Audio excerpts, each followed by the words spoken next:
Hello guys, good evening. So yesterday we were have started the chapter demand of class 12 microeconomics का हम chapter start कर चुके हैं demand. और उसमें मैंने आपको बताया था डिमांड कैसे राइज होता है, डिमांड की डेफिनेशन। फिर हम लोग जानते हैं we have two types of demand, individual demand and your market demand. Then we came to your हम लोग दो टाइप के गुड्स होते हैं जिसमें हम डिवाइड करते हैं अपने डिमांड को, that is substitute goods and complementary goods. ठीक है, फिर उसके बाद हम लोग फैक्टर्स पे आते हैं, फैक्टर्स अफेक्टिंग इंडिविजुअल डिमांड। कल मैंने आपको दो फैक्टर्स कराए थे, price of the commodity and price of the related goods. Price of the related goods में आपका सब्स्टिट्यूट गुड्स और कॉम्प्लीमेंट्री गुड्स के बारे में समझाया गया था। आज हमारा नेक्स्ट फैक्टर है that is income of the consumer. ठीक है, सबसे बड़ी बात है इनकम सब बहुत ज़्यादा मैटर करता है। It's a very important factor which impacts on the demand of the consumer. Consumer का जो भी डिमांड है उस पर इनकम का बहुत बड़ा हाथ है। ठीक है, जैसी हमारी इनकम होगी वैसी हमारी चॉइस, हम लोग उसी तरीके से खरीदते हैं सारा सामान। ठीक है, बट उसमें भी देखिए two types of goods are there, that is normal goods and inferior goods. उसके बारे में हम लोग बताते हैं। Demand of for a commodity is affected by the income of the consumer. Income consumer की जो भी इनकम होगी उसके हिसाब से वो एक्सपेंस करेगा, खर्चा करेगा, अपने डिमांड को भी उसी हिसाब से वो बना लेता है। Okay, if the given good is normal good, ठीक है, अब इसके बारे में मैं समझाती हूँ। If the given good is normal good then an increase in income leads to the rise in demand. ठीक है, एक गिवन गुड जब एक नॉर्मल गुड होगा तो एक उसके इंक्रीज इन इनकम जब होगी तो उस डिमांड पे भी राइज करेगा। When there is an when it is an inferior good, जब वो एक इंफीरियर गुड होगा then there is an increase in income reduces demand while decrease in income leads to the rise in demand. ठीक है, inferior good होने से क्या होगा कि अगर इनकम इंक्रीज होगी तो इसकी डिमांड डिक्रीज होगी and which also decreases income leads to rise in demand. अगर इनकम कम होगी तो राइज इन डिमांड होगा। ओके, चलिए इसको मैं को और क्लियरली बताते हैं that what is inferior and normal good के बीच का डिफरेंस। चलिए देखते हैं। देखिए, so income of the consumer, normal good,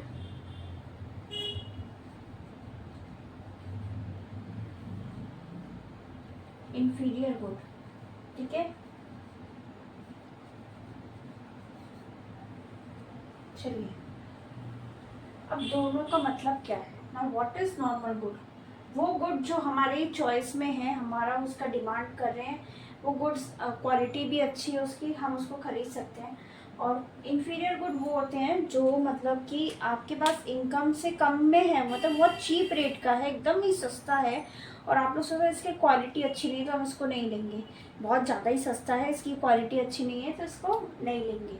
तो वो सारी जो गुड्स होते हैं वो आपके इन्फीरियर गुड्स में आ जाते हैं। नॉर्मल गुड्स मतलब ठीक है, अच्छा है, हमको ज़रूरत है, वी वांट, हमारा डिमांड है, हम उसको खरीदेंगे। सो क्या होता है, मान लीजिए इसका एक एग्जांपल यहाँ पे मैं देखती हूँ, जैसे कि एक यूटेंसिल ही देख लेते हैं, cooker.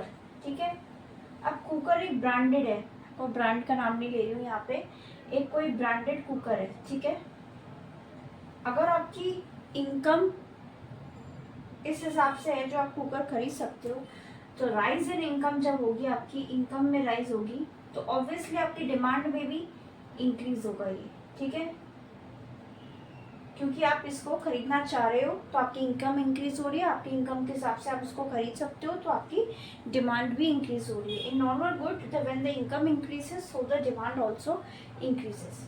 Now what comes in inferior? मान लीजिए कोई लोकल ब्रांड का कुकर है,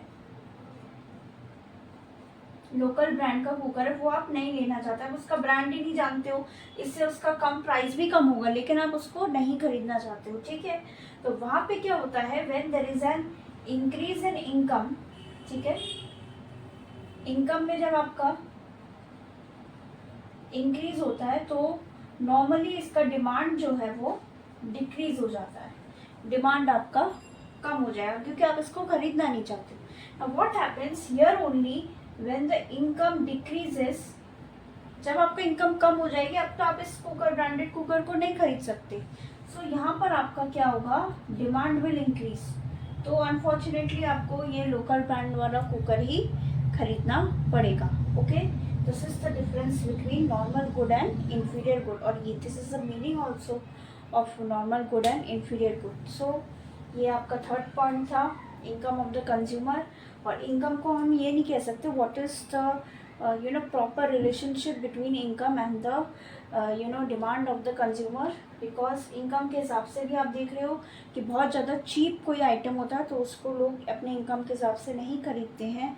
okay, we always want to remain with our choice. अब नेक्स्ट इसके टॉपिक पे आते हैं, फैक्टर्स अफेक्टिंग इंडिविजुअल डिमांड के, that is taste and preferences. तो ये आपको समझ में आया, income of the consumer is totally affects the factors affects the the individual demand, and the most important part of this topic is normal good and inferior good.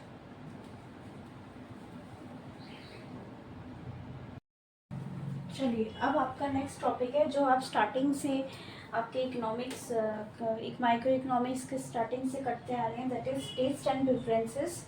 The demand only increases when you have the taste in that commodity, यानी कि आपका prefer करो या आपकी choice पे depend करता है, totally depends upon the choice. आपकी टेस्ट होगी उस प्रोडक्ट को खरीदने में, you will by that. Okay, लेकिन कभी कभी ये होता है आपकी इनकम कम होती है लेकिन आपका टेस्ट है उस प्रोडक्ट में तो आप नहीं खरीद पाते उसको, so you can't buy that, because then what happens, automatically the demand decreases, and when your income also decreases. So taste and preferences, expectation of change in price in future, ये भी बहुत easy topic है। like future में इसका price अगर change होगा तो उसकी डिमांड इंक्रीज हो जाती है, जो बहुत ही डिमांडिंग टॉपिक है। जैसे for example petrol is the most important part of everyone's life. So जब फ्यूचर में पेट्रोल की प्राइस में चेंजेस आएंगे, उस टाइम पे बहुत ज़्यादा इंक्रीज हो जाता है द डिमांड। लोग ज़्यादा से ज़्यादा पेट्रोल भरा के इवन स्टॉक में रखने की कोशिश करते हैं। ओके, सो ये हमारे फैक्टर्स अफेक्टिंग इंडिविजुअल डिमांड हो गए। अब हम नेक्स्ट टॉपिक पे आते हैं, that is factors affecting market demand. Okay, so ये आपके इंडिविजुअल डिमांड के फैक्टर्स थे। आपका पहला था price of the commodity, then you had the price of the related goods, and then you had your income of the consumer, taste and preferences, expectation of change in price in future. अब next topic पे हम आते हैं, that is your factors affecting market demand.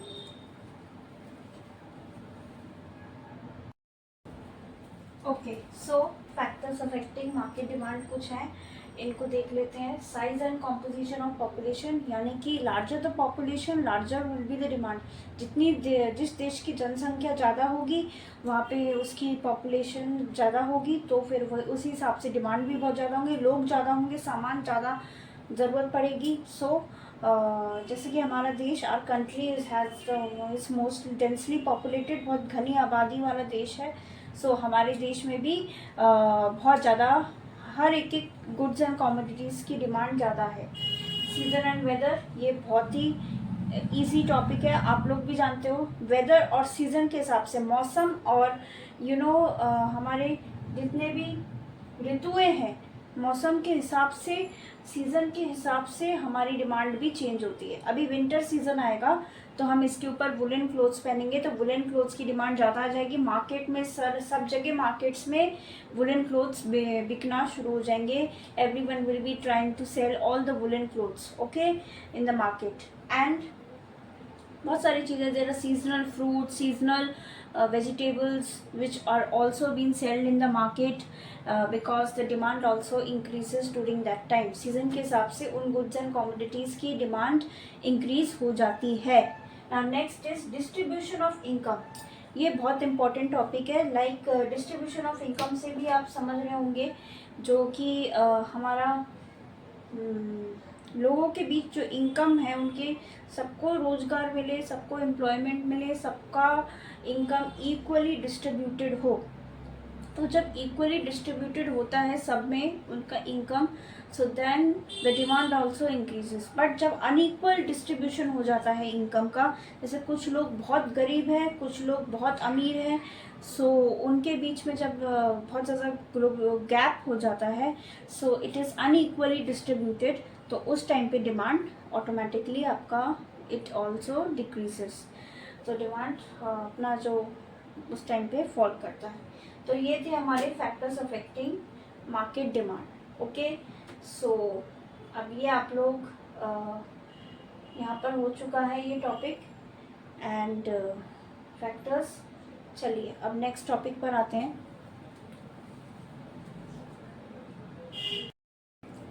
चलिए कुछ important difference between है जिनको हम लोग देखते हैं। जैसे कि आप लोगों का ये है basis, substitute goods and complementary goods. वैसे तो इसके बारे में आप लोग कर चुके हैं, बट आप लोग फिर भी you should know the difference, properly difference. अब basis, substitute goods and complementary goods, सबसे पहला है आपका मीनिंग। तो मीनिंग देख लेते हैं। Substitute goods refers to those goods which can be used in place of one another to satisfy a particular want. यानी कि सब्स्टिट्यूट गुड्स वो गुड्स होते हैं जो किसी पर्टिकुलर गुड की जगह पे सब्स्टिट्यूट होकर उस गुड को हम यूज़ कर सकते हैं और पर्टिकुलर उस नीड को हम फुलफिल कर सकते हैं। ठीक है ना। कॉम्प्लीमेंट्री गुड्स क्या होते हैं? Complementary goods refers to those goods which are together to satisfy a particular want. किसी पर्टिकुलर वांट, नीड को फुलफिल करने के लिए वो दो चीज़ एक साथ कॉम्प्लीमेंट्री होकर गुड्स चलते हैं, उनको हम लोग सेटिस्फाई करने के लिए यूज करते हैं। अब सेकेंड बेसिस पे आ जाते हैं, that is nature of demand. किस टाइप का डिमांड है? सब्स्टिट्यूट गुड्स का है, substitute goods have competitive demands. तो आपका सब्स्टिट्यूट गुड्स किस टाइप का डिमांड है? आपका कॉम्पिटेटिव डिमांड। ओके, और complementary goods have joint demand. तो कॉम्प्लीमेंट्री गुड्स किसका है? Joint demand. दोनों एक साथ चल रहे हैं तो जॉइंट डिमांड। रिलेशन, क्या रिलेशन है इनका? The price of a substitute good has a positive relationship with quantity demanded of another substitute good. The price जो है इसका of a substitute good has a positive relationship with the quantity demanded of another substitute good. इस एक substitute good के जगह जब दूसरा substitute लेते हैं तो उसके और price के बीच में एक positive relationship है. Next you have the price of the complementary good has a negative relationship with the quantity demanded of another complementary good. Okay, इनके बीच में the price of the price और आपका quantity demanded के बीच एक negative relationship है. Examples of substitute goods जैसे कि T and coffee, Coke and Pepsi. ठीक है, आप पेप्सी दुकान में मान लो पेप्सी नहीं, उनके पास नहीं है, तो आपने उसके जगह पे कोक खरीद ली, तो आपने पेप्सी को सब्स्टिट्यूट करके कोक खरीद दिया। टी एंड कॉफ़ी, चाय पी रहे हो, चाय नहीं मिली तो चाय की डिमांड की जगह आपने कॉफ़ी पी ली। ओके, तो चाय की जगह किसने ले ली? कॉफ़ी ले ली। तो ये कॉम्पिटिशन है दोनों के बीच में, सो ये आप समझ गए होंगे। नेक्स्ट इज आपके कॉम्प्लीमेंट्री गुड के एग्जाम्पल्स है tea and sugar, car and petrol, pen and ink. Pen ink के बिना नहीं चल सकती, गाड़ी में पेट्रोल के बिना नहीं चल सकती। ओके, और टी और शुगर दोनों के को छोड़ के हम लोग चाय नहीं पी सकते। और ये बहुत इंपॉर्टेंट टॉपिक है, you should know the difference between your substitute goods and complementary goods. Okay,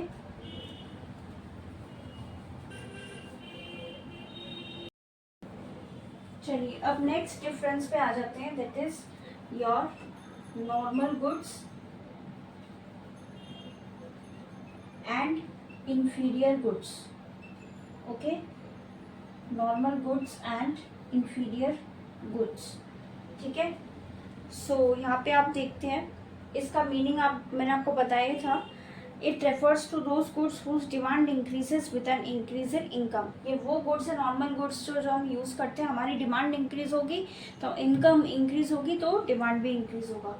और इन्फीरियर गुड्स क्या है, it refers to those goods whose demand decreases when the income increases.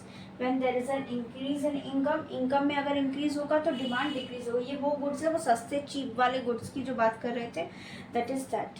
Income effect, इसकी income effect कैसा है, normal goods के case में the income effect is positive with the case of normal goods, और आपके inferior goods में है the income effect is negative in case of normal. ये पॉजिटिव है,